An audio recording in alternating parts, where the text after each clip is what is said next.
राधे राधे, जय माता की भक्तों। आप सभी का स्वागत करती हूँ स्पिरिचुअल ज्ञान साधना में और आप सभी से अनुरोध करती हूँ कि स्पिरिचुअल ज्ञान साधना को सब्सक्राइब कर लीजिए और बेल आइकन को प्रेस कर दीजिए ताकि आपको नई नई वीडियोस का नोटिफिकेशन मिलता रहे। उपनिषदों और पुराणों की कथाओं से ये पता चला है कि खाने कमाने और जीने मरने जैसी सामान्य ज़िंदगी बिताने वाले लोगों की इस भीड़ में कुछ लोग ऐसे भी हुए हैं जो सत्य की खोज को ढूंढते ही रहते हैं और इतनी दूर तक जाते हैं जहां जीवन मृत्यु और स्वर्ग नर्क के दरवाजे आपस में मिलते हैं। जय माता की, राधे राधे।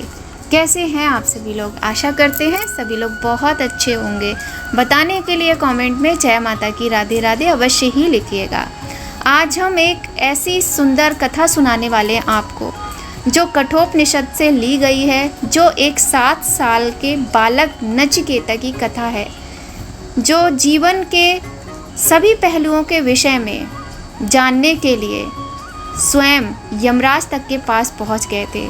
तो वो क्या कथा है, वो बालक नचिकेता कैसे थे और 7 साल की उम्र में वो कैसे यमराज के पास पहुँचे, उन्होंने उनसे कौन सा ज्ञान प्राप्त किया, क्या बातें की, ऐसी ही बहुत सारी सुंदर जानकारी आज की वीडियो में कथा के द्वारा आपको मिलने वाली है। तो सबसे पहले गणेश जी का ध्यान करते हुए हम आज की कथा को प्रारंभ करेंगे और आपसे निवेदन करेंगे कि अगर अभी तक आपने चैनल को सब्सक्राइब नहीं किया है, पहली बार आए हैं तो कर लीजिए और बेल आइकन प्रेस कर दीजिए ताकि आपको नई नई महत्वपूर्ण वीडियोस की नोटिफिकेशन मिलती रहे। तो चलिए प्रारंभ करते हैं सुंदर कथा बालक नचिकेता की। बोलिए गणेश भगवान की जय। नचिकेता एक तेजस्वी बालक थे। इनकी कथा तैत्तिरीय ब्राह्मण, कठोपनिषद तथा महाभारत में उपलब्ध होती है। वह कुमार ही था तथापि वह श्रद्धालु तथा बुद्धिमान था। उसने देखा कि अपने पिताजी सर्वस्व अर्पण कर रहे हैं तो मेरा भी दान वे किसी न किसी को करेंगे ही। ऐसा समझकर उसने अपने पिता से 2-3 बार पूछा कि मुझे किसको दोगे। अनेक बार पूछने से पिता क्रोधित हुए और कहा, मैं तुझे यम को दे दूंगा। फिर उन्होंने भौतिक वस्तुओं का परित्याग किया तथा यम से आत्मा और ब्रह्म विषय पर ज्ञान प्राप्त किया। इस कहानी को आइए जानते हैं विस्तार से। एक बार परम सुख की इच्छा करने वाले वाजश्रवा ऋषि ने सर्वमेघ यज्ञ किया और उसमें अपना सब कुछ धन इत्यादि दान में दे दिया। उनका वाजश्रवा नाम इसी दान के कारण पड़ा, अर्थात जो अन्न दान करने में श्रेष्ठ हो।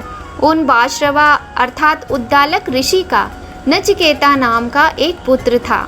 जिस समय यज्ञ के संपन्न होने पर उनके पिता गायों आदि का दान कर रहे थे, वो ऋषि पुत्र बड़ी श्रद्धा के साथ वहां आया। सभी यज्ञ में पधारे हुए ऋषि दक्षिणाएं गायों सहित स्वीकार करके जा रहे थे। तभी नचिकेता कुमार बालक ने देखा कि मेरे पिताजी उन बची हुई गायों को भी दान में दे रहे हैं जो चल नहीं सकती, स्वयं घास खाने में असमर्थ हैं और बूढ़ी हैं, और तो और दूध भी नहीं देती हैं। तो फिर ऐसे दान का क्या फायदा? यह दान तो पुण्य की जगह पाप को फलेगा। अतः उसने अपने पिता को इस पाप से बचाने के लिए पूछा, हे तात, आप मुझे किसे देंगे? इसी प्रकार बालक ने दोबारा और तीसरी बार भी कहा। दान में अड़चन होने पर ऋषि उद्दालक क्रोधित हो गए और गुस्से में बोले, मैं तुझे मृत्यु को दूंगा, यम को दूंगा। चूंकि वाजश्रवा ऋषि अपने अनुसार कुछ भी गलत नहीं कर रहे थे, क्योंकि सर्वमेघ यज्ञ में सभी कुछ दान में दिया जाता है। अंत में वो इन बची हुई गायों को दान में देकर अपना यज्ञ कर्म संपन्न करना चाहते थे।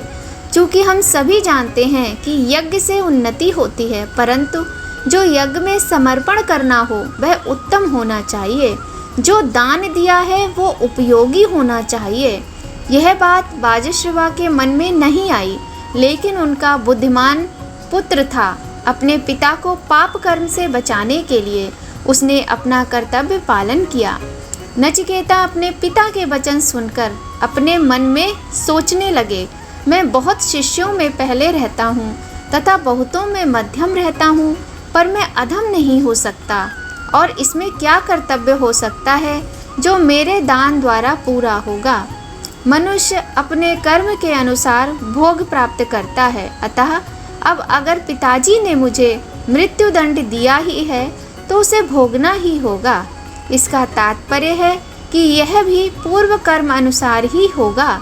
जो भी हो, मैं यम के पास जाता हूँ और वहाँ मैं धैर्य से जो होगा उसे देखता हूँ। और बालक नचिकेता यम के पास चल पड़ता है। नचिकेता सीधा शमशान पहुंचकर मृत्यु को ढूंढने लगे। वहाँ रहने वाले चांडाल ने जब एक कुमार बालक को घाट पर देखा तो पूछा, क्या हुआ, घर से नाराज होकर आए हो? किसी ने कुछ बोला, किसी ने कुछ बोला। नचिकेता कहता है, नहीं, मैं अपने पिता द्वारा मृत्यु को दान किया गया हूँ, इसलिए मुझे मृत्यु से यमराज से मिलना है। चांडाल चौंक जाता है, बहुत समझाता है, लेकिन नचिकेता एक नहीं सुनते और वह वहाँ बैठे रहते हैं। तभी कहीं से यमदूत ने नचिकेता के पास आकर पूछा कि बालक, तुम यहाँ क्या ढूंढ रहे हो? यमदूत के पूछने पर नचिकेता ने कहा कि मुझे मृत्यु से मिलना है। मेरे पिताजी ने मुझे मृत्यु को दान में दिया है। ऐसा कहकर नचिकेता ने यमदूत से पूछा कि आप कौन हैं? बालक के पूछे जाने पर यमदूत ने कहा, मैं यमराज का दूत हूँ। यहाँ मेरा आना जाना लगा रहता है। यमराज मेरे राजा हैं। तब नचिकेता ने यमदूत से कहा कि आप यमराज से कहिए कि मैं उनसे मिलने आया हूँ। बालक की बात सुनकर यमदूत ने कहा कि यमराज अभी अपने महल में नहीं हैं, वे किसी आवश्यक कार्य से बाहर गए हैं। तुम अभी अपने घर जाओ, तुम्हारे पिताजी तुम्हारी राह देख रहे होंगे। ऐसा कहने पर नचिकेता ने कहा कि अगर यमराज कहीं बाहर गए हैं तो मैं यहीं बैठकर उनकी प्रतीक्षा करूंगा। तत्पश्चात 3 दिन बिना कुछ खाए पिए नचिकेता उसी स्थान पर बैठे रहे। 3 दिन के बाद यमदूत ने हार मानकर यमराज से सारा दृष्टांत कह सुनाया और उनसे विनती की कि हे प्रभु, आप चलकर उस बालक की जिज्ञासा को शांत करें, अन्यथा वह बालक मृत्यु को प्राप्त हो जाएगा, क्योंकि उस बालक ने पिछले 3 दिन से अन्न जल कुछ भी ग्रहण नहीं किया है। मृत्यु से मिलने के लिए अन्न जल का त्याग। यमराज के यहाँ एक मनुष्य ब्राह्मण कुमार अतिथि के रूप में आया था। यमराज प्रसन्न होते हैं, उसका आदर करते हैं और खाने पीने से संतुष्ट करते हैं। जब अतिथि गृह प्रवेश करता है तब वह साक्षात अग्नि का रूप होता है। सबसे पहले उसको जल देकर शांत करते हैं। अतिथि अगर भूखा है तो वह गृह स्वामी की आशाएं, आकांक्षाएं, सत्संग, सत्य और प्रिय भाषण, यज्ञ और उपकार के कार्य, पुत्र और घर के पशु सबको नष्ट कर देता है। तत्पश्चात यमराज ने नचिकेता की धीरज भरी प्रतीक्षा से प्रसन्न होकर नचिकेता से 3 वरदान मांगने को कहा। नचिकेता ने कहा कि आप मुझे पहला वरदान अपने परिवार के कल्याण के लिए दें, दूसरा वरदान समाज के कल्याण के लिए मांगा और तीसरा वरदान अपने कल्याण के लिए मांगा। यमराज ने कहा, ठीक है, दे दूंगा, बताओ वरदान क्या है। अब सुनिए नचिकेता का पहला वरदान। नचिकेता अपना प्रथम वरदान यमराज से मांगते हैं, हे मृत्यु, मैं इन 3 में से पहला वर यह मांगता हूँ कि मेरे पिता शांत और प्रसन्न मन वाले तथा मेरे प्रति क्रोध रहित जैसा व्यवहार करने वाले होकर तुझसे अनुज्ञा लेकर तब वह आदर और प्रसन्नता से बोले। यम का पहला वरदान। नचिकेता का ये प्रथम वर सुनकर धर्मराज प्रसन्न और आनंद से ये वरदान दे देते हैं और कहते हैं, मुझसे अनुमोदित हुआ तेरा पिता और दालिक आरुणी तुझसे पहले जैसा बर्ताव करने वाला होगा। मृत्यु के मुख से मुक्त होकर आए हुए तुझे जब देखेगा तब क्रोध रहित होकर रात्रि में सोएगा। हे ब्राह्मण कुमार, अब दूसरा वर मांगो। नचिकेता का दूसरा वर सुनिए।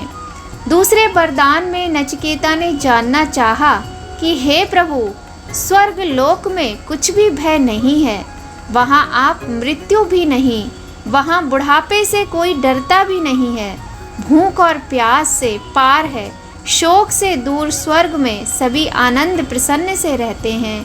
हे यमदेव, इसलिए आप स्वर्ग प्राप्ति कराने वाली अग्नि को जानते हैं।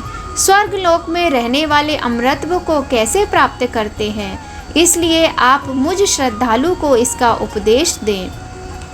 यमराज का दूसरा वरदान। हे नचिकेता, अनंत सुखों को देने वाले तथा सबके आधार और स्वर्ग देने वाले अग्नि को यथावत जानने वाला मैं तुझे बतलाता हूँ। मुझसे उस विषय का ज्ञान तुम प्राप्त करो। स्वर्ग देने वाला यह अग्नि मनुष्य की बुद्धि के गुहा में विद्यमान रहता है और वहीं से उसको प्रदीप्त करता है। इस अग्नि की उपासना से स्वर्ग प्राप्त होता है। यह अग्नि मनुष्य की बुद्धि में है, यह तू जान ले।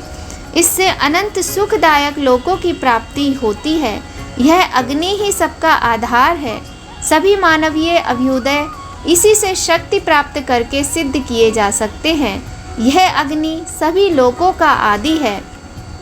इस बुद्धि में रहने वाले अग्नि को 3 बार जिसने प्रदीप्त किया, अर्थात ऋग्वेद, यजुर्वेद और सामवेद के द्वारा तथा माता, पिता और आचार्य इनसे संबंध स्थापित करके जिसने उत्तम ज्ञान प्राप्त किया, फिर वह अध्ययन, अध्यापन और दान करता है। इन 3 प्रकार में 3 प्रकारों का कर्म करने से व्यक्ति का जीवन सफल हो जाता है।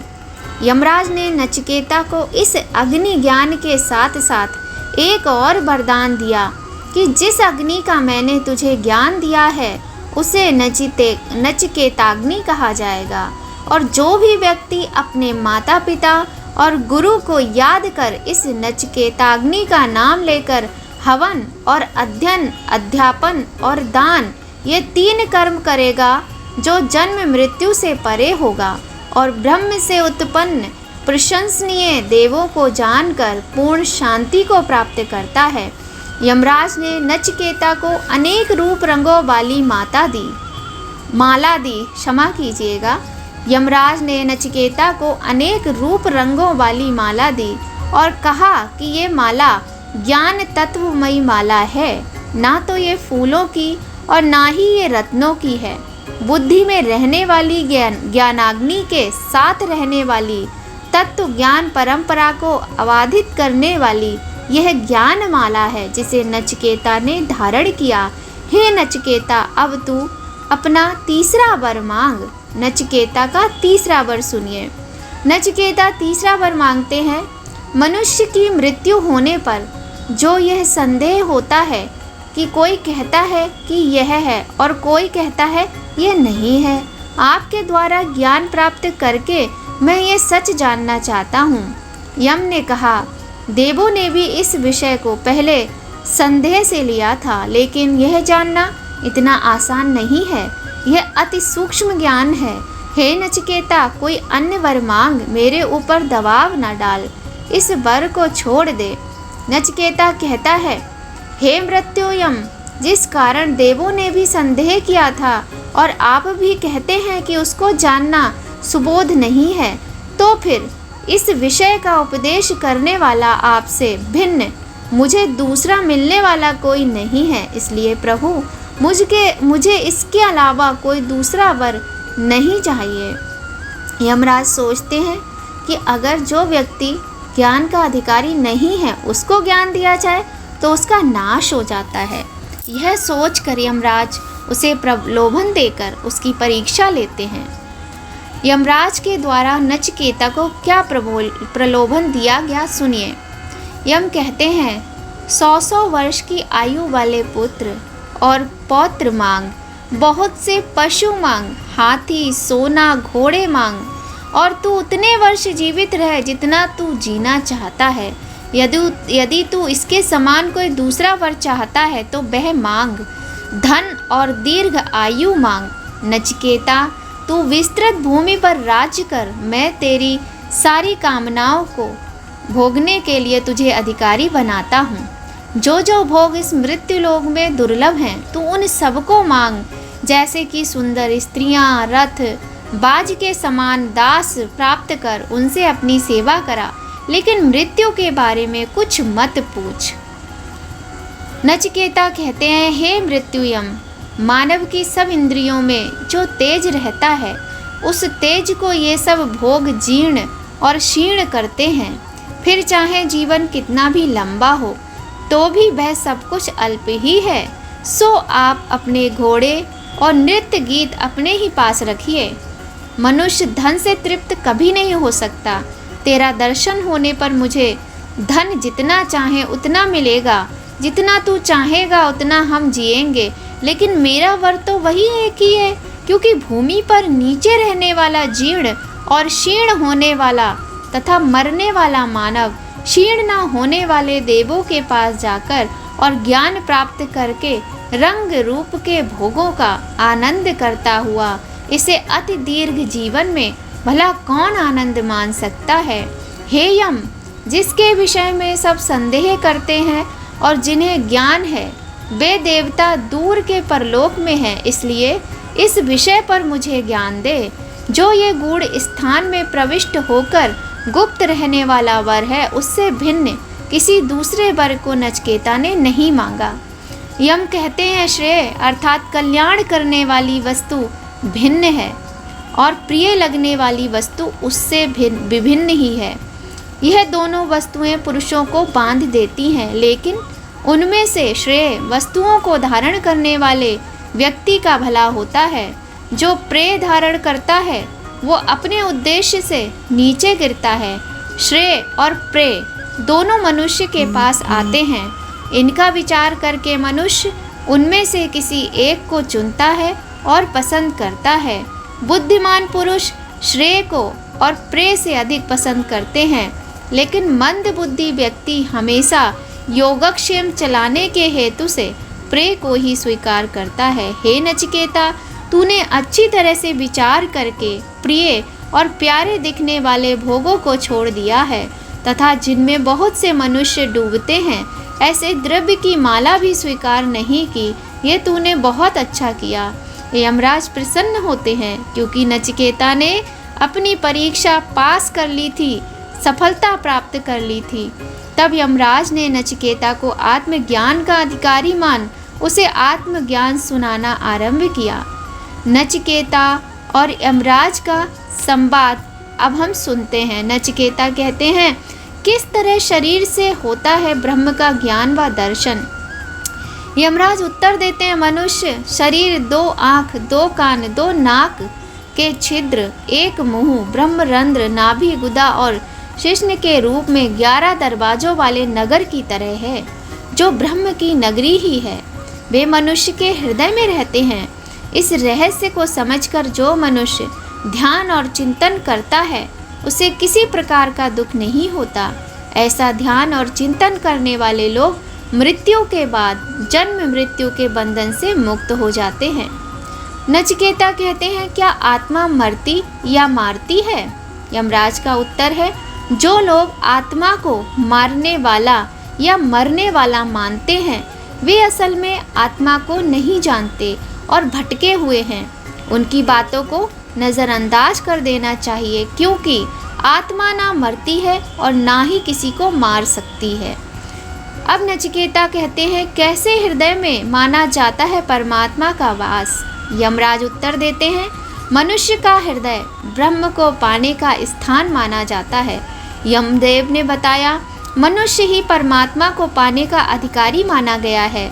उसका हृदय अंगूठे की माप का होता है, इसलिए उसके अनुसार ही ब्रह्म को अंगूठे के आकार का पुकारा गया है। अपने हृदय में भगवान का वास मानने वाला व्यक्ति यह मानता है कि दूसरे के हृदय में भी ब्रह्म इसी तरह विराजमान है, इसलिए दूसरों की बुराई या घृणा से दूर रहना चाहिए। नचिकेता कहते हैं, क्या है आत्मा का स्वरूप? यमराज कहते हैं, यमदेव के अनुसार शरीर के नाश होने के साथ जीवात्मा का नाश नहीं होता है। आत्मा का भोग विलास नाशवान, अनित्य और जड़ शरीर से इसका कोई लेना देना नहीं है। यह अनंत, अनादि और दोष रहित है। इसका कोई कारण है ना कोई कार्य, यानी इसका ना जन्म है और ना ही मरती है। नचिकेता कहते हैं, यदि कोई व्यक्ति आत्मा परमात्मा के ज्ञान को नहीं जानता है तो उसे कैसे फल भोगने पड़ते हैं।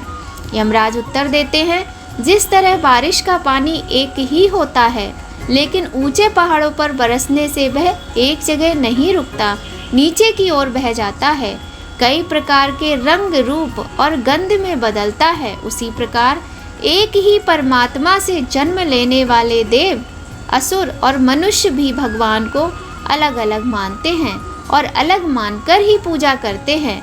बारिश के जल की तरह ही सुर असुर कई योनियों में भटकते हैं। अब नचिकेता कहते हैं, कैसा है ब्रह्म का स्वरूप और वे कहाँ और कैसे प्रकट होते हैं। यमराज उत्तर देते हैं, ब्रह्म प्राकृतिक गुणों से एकदम अलग हैं। वे स्वयं प्रकट होने वाले देवता हैं। इनका नाम वसु है। वे ही मेहमान बनकर हमारे घरों में आते हैं। यज्ञ में पवित्र अग्नि और उसमें आहुति देने वाले भी वसु देवता ही होते हैं। इसी तरह सभी मनुष्यों, श्रेष्ठ देवताओं, पितरों, आकाश और सत्य में स्थित होते हैं।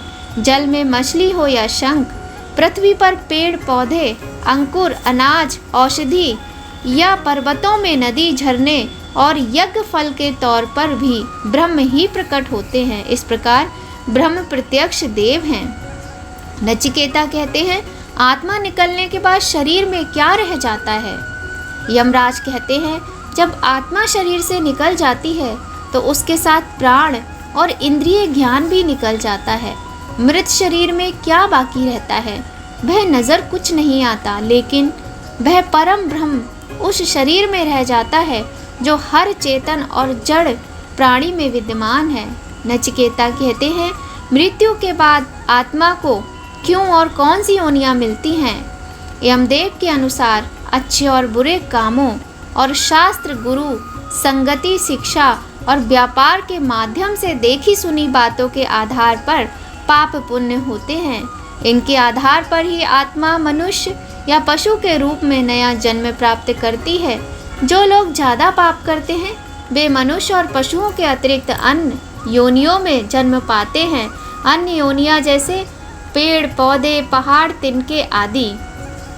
नचिकेता कहते हैं, क्या है आत्मज्ञान और परमात्मा का स्वरूप। यमराज कहते हैं, मृत्यु से जुड़े रहस्यों को जानने की शुरुआत बालक नचिकेता ने यमदेव से धर्म अधर्म से संबंध रहित कार्य कारण रूप प्रकृति भूत भविष्य और वर्तमान से परे परमात्मा के बारे में जानने की जिज्ञासा की।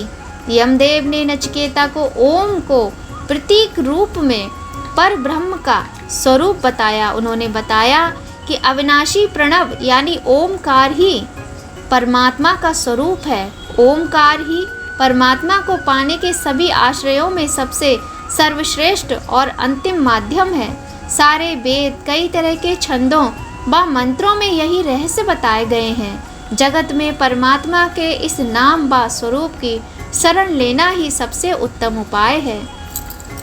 इसके बाद नचिकेता इसी तरीके से अपने प्रश्न करते हुए अपने पिता के पास पहुंचते हैं और वहां पहुंचने के बाद जब वो अपने सारी ये बातें अपने पिता को बताते हैं तो उनके पिता उन्हें गले लगा लेते हैं।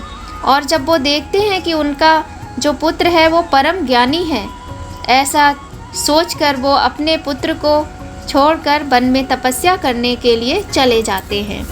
तो इस प्रकार से आज हमने अत्यंत सुंदर कथा सुनी बालक नचिकेता की। मुझे तो बहुत आनंद आया ये कथा आप लोगों को सुनाकर। आपको कैसी लगी कमेंट में बताइएगा। बहुत ही सुंदर कथा थी और अगर आपको अच्छी लगे तो लाइक कर दीजिएगा, कमेंट भी कर दीजिएगा। तो बहुत ही सुंदर कथा थी और मैं कोशिश करूँगी कि इस कथा को पूरी तरीके से किसी दिन आपके समक्ष लेकर आऊँ। आज मुझे बस इतनी ही मिली है और बहुत दिनों से मैं ये कथा सुनाने का प्रयास कर रही थी क्योंकि मुझे भी ये बातें जाननी थी। तो अगर आपको ये वीडियो अच्छी लगे, ये कथा अच्छी लगे, लाइक कीजिएगा, कमेंट कीजिएगा, शेयर कीजिएगा। ऐसी ही नई वीडियो में आपसे बहुत जल्द फिर मिलेंगे। आज की वीडियो का यहीं पर एंड करते हैं। नई कहानी, नई जानकारी के साथ नए वीडियो में फिर से मिलते हैं। आप लोग सभी लोग स्वस्थ रहिए, प्रसन्न रहिए, अपना और अपने अपनों का ख्याल रखिए और कमेंट में जय माता की राधे राधे तो लिखिएगा ही। तो चलिए जल्द मिलते हैं आपसे फिर से। जय माता की राधे राधे।